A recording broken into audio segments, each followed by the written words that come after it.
그러자 최영단이 물었다. 까마귀에게 당한 고초를 잊었는가? 그리고 방우의 내력을 잊었는가? 이에 서보산이 대답하였다. 어찌 잊을 수가 있겠습니까? 그러면 어찌하여 사람들에게 시키라는 정신수련은 시키지 않고 주문 공부를 시켰는가? 어째서 그 지경이 되게 하였는가? 그래도 도생들에게 주문 공부를 시키고 뒤에서 사수를 하면 보이는 게 있었습니다. 그러지 않으면 통 무엇을 볼 수가 없었습니다. 그래서 그랬습니다.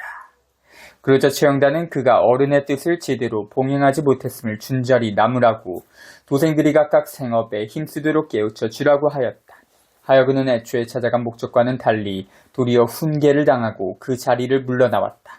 감히 최영단에게 담뱃대 조화를 부려보지도 못하였다.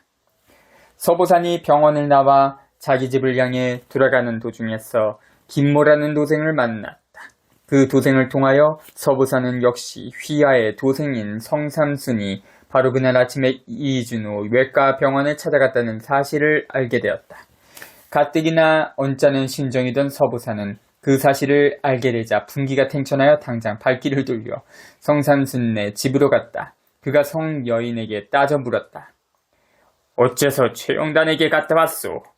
이에 성여인이 서보산의 얼굴을 빤히 한번 쳐다보고 나서 반문하였다. 그렇게 말씀하시는 원장님께서는 어째서 최영단에게 다녀오는 길이다요? 그러자 서보산은 말문이 콱 막혀 버릴 수밖에 없었다. 동행한 도생은 웃음이 터져나와 돌아서서 입을 막고 웃었다. 당시 성여인이 비록 예전처럼 손끝으로 기를 운행시키는 신력을 쓸 수는 없었지만 눈으로는 등이 기의 류행을 볼 수가 있었다. 그러기에 자신이 겪은 그 불쾌한 기운을 원장의 얼굴에서도 즉시 볼 수가 있었던 것이다. 잠시 후 서보나 원장이 호주버니에 돈 300환을 끄집어내서 성여인 앞에 놨다. 그것은 벌금이었다. 인정상간의 도문에서는 스스로를 속이면 그에 해당하는 벌칙금을 내는 유례가 있었던 것이다.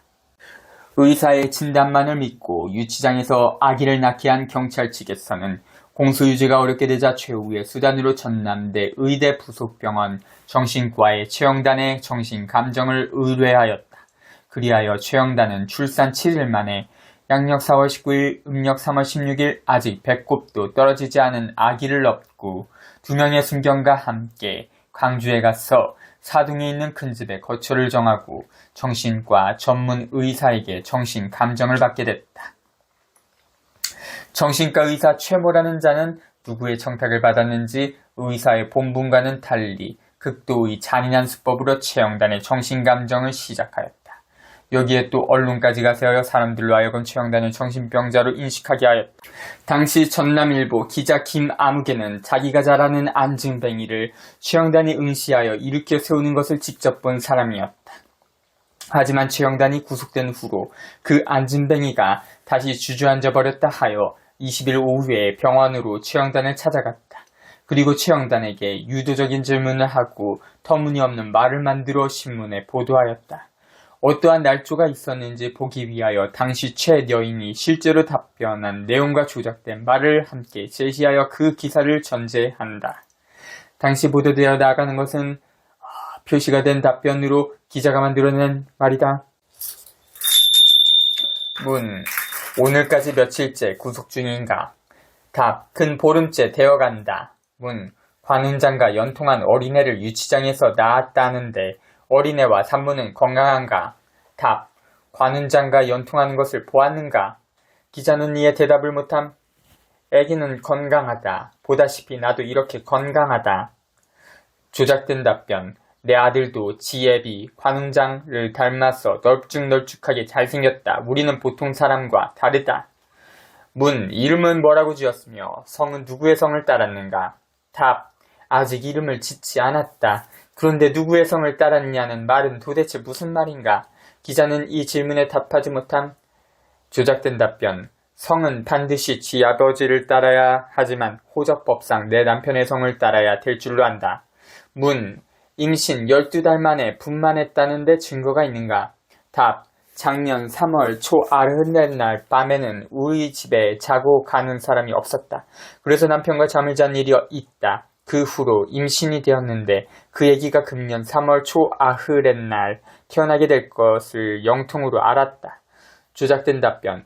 내가 관훈장과 잠을 잤던 날이 작년 음력 3월 초 아흐렛날이었다. 그 뒷날 새벽 장군님이 떠나면서 만 1년 뒤에 나와 같은 아들을 낳을 것이다 하고 말했는데 꼭 1년 뒤인 지난 3월 초 아흐렛날 아들을 낳았다. 요즘 사람들은 믿으려 하지 않지만 옛날 큰 사람들은 모두 이렇게 해서 낳았다. 문. 어떻게 관훈장인 줄 알았는가? 답. 문. 그 아들이 장차 무엇이 될 것으로 믿는가? 답. 옛적부터 갓 낳은 애기한테 무엇이 되라는 말을 하지 않는 법이다. 조작된 답변. 시대만 잘 타고 나면 높은 장군이 되거나 대통령이 될 것이다. 문. 그 아들은 어디에 있는가? 답. 광주 큰 집에서 내 여동생이 데리고 있는데 하루 3번씩 만나 젖을 먹인다. 문. 그동안 경찰에서 어떤 조사를 받았는가? 답. 날더러 사기꾼이라고 말하고 있다. 그러나 나는 사기를 한 사실이 없다. 문. 줄곧 유치장에 있었는가? 답. 아니다. 아기를 낳은 날 정읍 읍내 어떤 병원으로 낳았고 병원에서 조사를 받아 왔다. 문. 전국 각지에서 약 70통의 감사장이 날아왔으나 그것이 조사 결과 거의가 허위였다는데? 답. 그런 조사는 어떤 의사가 나를 임신 5개월이라고 진찰한 것과 똑같은 조사일 것이다. 조작된 답변. 알 수 없는 일이다. 문. 병원에서 무슨 감정을 받고 있는가? 답. 날더러 미쳤다고 빙빙 돌아가는 기계, 녹음기를 댔고 이것저것 물어보고 소변이 필요하다고 해서 주었다. 문. 그 많은 곡물을 어디에 쓰려고 받았는가? 답. 받은 것이 아니라 놓고 간 것이다. 내 집은 별난 군집, 가난한 집이지만 곡물에서는 쌀 한 톨 축내지 않았다. 내가 만일 돈을 벌기 위한 것이라면 그 100배는 더 거두었을 것이다. 문. 그러면 그 곡물은 어떻게? 답. 법에서 가져갔으니 법이 알아서 할 것이다. 경찰에서 꾸민 내 이력서가 한아름이나 되니 그것을 팔아서 용지대로 쓰든지 삶아먹든지 알 바 아니다. 문. 만일 다시 나가게 되면 또 환자를 받을 것인가? 답. 나는 이날까지 누구를 오라고 한 적이 없다. 그러나 찾아오는 데는 별 수 없다. 조작된 답변. 장군님이 내게 이르기를 좁쌀 서말 수효의 환자들을 고쳐주라고 말씀하셨다. 문. 기자도 병이 있는데 당신을 보았으니 나을 수 있겠는가? 답. 누구든지 마음을 바로 하면 낫는다. 그러나 당신은 마음을 바로 할 것 같지 않다. 조작된 답변. 당신이 말한 것으로 보아 나를 믿지 않는 것 같으니 낫지 않는다. 그러나 위장병 정도라면 나를 본 것만으로도 이미 절반은 나아버렸을 것이다.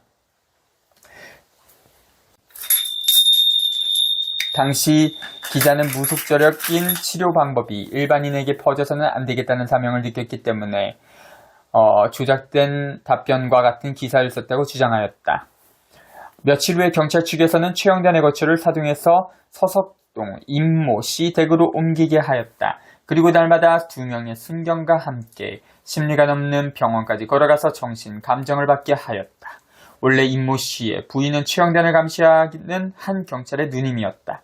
한데 그의 친척들이 밤에 살짝살짝 선생님을 찾아뵙고 효력이 있었던지 두 순경은 처음과는 달리 최영단에게 잠옷 정성스러웠다. 최영단은 그 두 순경에게 각각 이름을 지어줬는데 하나는 까마귀라 했고 하나는 방우라 하였다. 그러나 그들은 그 이름들이 무슨 뜻인지 알 적이 없었다. 까마귀는 그저 자기의 얼굴이 까맣기 때문에 지어준 이름으로 알았고 방우는 자기의 이름이 무슨 말인지도 몰랐다. 최영단 또한 그들에게 전혀 뜻을 말해주지 않고 항상 그 이름을 부르며 존칭으로 말하지 않았다. 정신과 의사 최모는 40여일 동안이나 정신 감정을 한다고 하면서 최영단의 손톱을 3개나 뽑아내는 등 갖가지 가혹한 행위를 감행하였다. 하지만 인정상간의 명령이 잘 지켜주었던지 끝내 굴하지 않고 이겨나갈 수가 있었다. 경찰 측에서는 아무리 해봐야 공소유지가 안 되는 최영단을 더 이상 붙들어둘 수가 없었다. 거기에다 정신과 의사 최모의 소행을 알게 된 신득준 검사가 펄펄 뛰며 야단을 치자 더 이상 어찌해볼 방도가 없었다. 하여 결국 2달 만에 석방했고 압수해갔던 물건도 모두 대금으로 환산하여 돌려주었다. 그러면서도 경찰에서는 신경 2명을 날마다 진등에 출근시켜 외부로부터 오는 사람들을 통제하는 일을 계속하였다. 뿐만 아니라 최영단이 이미 죽었다는 말까지 해가며 돌려보냈다. 때문에 사람들은 대개 한동안 선생님이 죽은 줄로 알기도 하였다. 그렇게 엄히 단속하기를 2년 동안이나 그치지 않았다. 그러자 뭇 종교인들이 경찰의 눈을 피해 아침 저녁으로 최영단을 찾아와 그를 교주로 받들고자 하였다. 즉 종교를 등에 업으면 경찰의 질곡에서 벗어날 수 있다는 것이었다. 하지만 그는 절대로 병신이 되는 길을 택하지 않았다. 오직 교징교를 말하며 단호히 거절하였다. 인정상간의 가르침을 따른 것이다. 그는 어른의 가르침에 결코 어긋남이 없는 삶을 살았다. 지금도 농사를 지으며 살고 있지만 땅 하늘을 공경하라는 어른의 뜻을 여전히 받들어 일체의 농약을 쓰지 않고 있다. 또한 그는 자식들이 새 옷만을 입기를 바랐고 누더기 옷을 입는 것을 원치 아니했다. 누더기 옷이란 바로 제도권 교육을 말하는 것이다. 그래서 그의 받아들인 필자도 국민학교를 끝으로 제도권 교육과 이별하였다. 당국의 제재로 17년 동안 잠잠했던 최영단의 집에 다시 사람들이 모여들기 시작한 것은 기민년 단기 4312년 서기 1979년 봄부터였다. 이번에도 역시 17년 전처럼 사람들은 선생님을 쳐다만 보고 가는 것이었다. 그런데 이때부터는 환자들이 1,000원 혹은 500원이 든 봉투를 놓고 가는 것을 선생이 거절하지 않았다. 이해 여름에 이르러서는 하루 평균 200여 대의 승용차와 50여 대의 관광버스가 전국에서 모여들었다. 이미 마을 주변에 주차장이 생겼고 음식점이 생겼다. 그리고 각 신문에서는 이 사실을 크게 보도하였다. 그렇게 되자 정읍 경찰서에서는 다시 최영단을 연행해 갔다. 그날이 6월 초다흔 날이었고 양력으로는 7월 27일이었다. 그 며칠 전에 측근들은 역시 그가 좌우에 방우 하나씩을 세워놓고 가운데서 혼자 말하는 꿈을 꿨다. 경찰에서는 선배들의 잘못을 의식해서인지 최여인을 옛날처럼 무도한 방법으로 다루지는 않았다. 다만 그를 찾아오는 사람들이 너무나 많았기 때문에 혹 교통에 문제가 일어나지 않을까 염려하여 연행해 갔던 것이다. 그리하여 최여인을 20여 일 동안 구류했다가 풀어줬다. 방면하는 조건은 찾아오는 사람들을 상대해주지 말라는 것이었다. 그러나 경찰서 문 앞에서부터 이미 무수한 승용차가 선생님을 기다리고 있었다.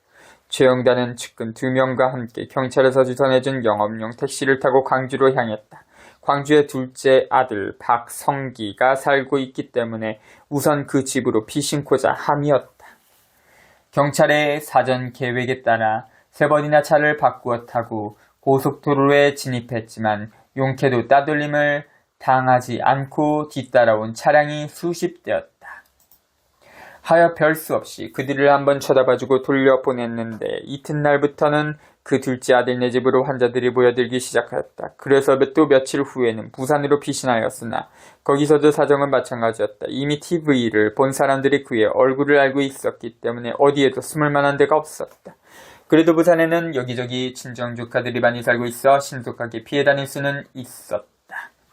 하지만 그때마다 관내 경찰에서는 제발 우리 관내를 벗어나 달라고 사정하였다. 한 번은 그가 해운대에 있는 어느 호텔에 들어가 몸을 숨겼는데 아침에 일어나 창밖을 내다보니 벌써 수백 명의 환자가 줄지어 있었다. 이에 그가 크게 놀래어 딸 박옥근과 함께 빠져나갈 궁리를 하고 있는데 환자들은 이미 묘한 깨를 내어 최영단을 못 떠나게 하였다. 한 사람이 나서서 동봉투를 거두어 들고 들어온 것이다. 봉투에 모두 이름을 쓰지 않았으니 다시 주인을 찾아 돌려줄 수 없는 일이었다. 그러니 잠깐 쳐다봐주지 않으면 대책이 없다는 것이었다. 하여 별 수 없이 밖에 나가 그들을 얼른 봐주기로 하였다. 그리고 부산을 떠나 멀리 숨으려고 하였다. 그런데 보면 볼수록 사람들이 불어났다. 이미 보고 난 사람들이 다들 전화 연락을 하였기 때문이다. 거기에다 이 만명통치 최여인이 도망치지 못하게 하는 수법까지 전수해 주었다. 당시 매스컴에서는 그를 그렇게 불렀다. 때문에 마구 봉투를 거두어다가 던졌다. 금세 임산인해를 이루었다. 때가 이미 서늘한 가을인데도 해운대 백사장에는 한여름에 웃도는 인파가 모여들어 있었다. 상황이 여기에 이르자 해운대 경찰서는 긴급 기동타격대를 출동시켜 최 여인을 구출해내기에 이르렀다. 이날 사람들이 스스로 거두어 던진 돈 봉투는 다 국고에 기속되었다. 하지만 경찰의 조사 결과 이날 가짜 최도사가 5명이나 나타나 봉투를 거두어 갔다는 사실도 드러났다. 경찰은 최 여인을 3시간 남짓 조사한 후에 은밀히 어느 높은 관리의 저택으로 인도해 주었다. 그러나 높은 관리의 집이라 하여 가히 사람을 피할 수 있는 곳은 아니었다. 그 집에도 이웃이 있었고 친척이 있었다. 때문에 하루가 아니되어 다시 환자들이 모여들었다. 뿐만 아니라 다른 데로 계획하고 있는 바의 기륭을 알아보고 조언을 듣기 위해 찾아오는 이도 있었다. 아마 다들 최 여인을 만능도사로 알았던 모양이다.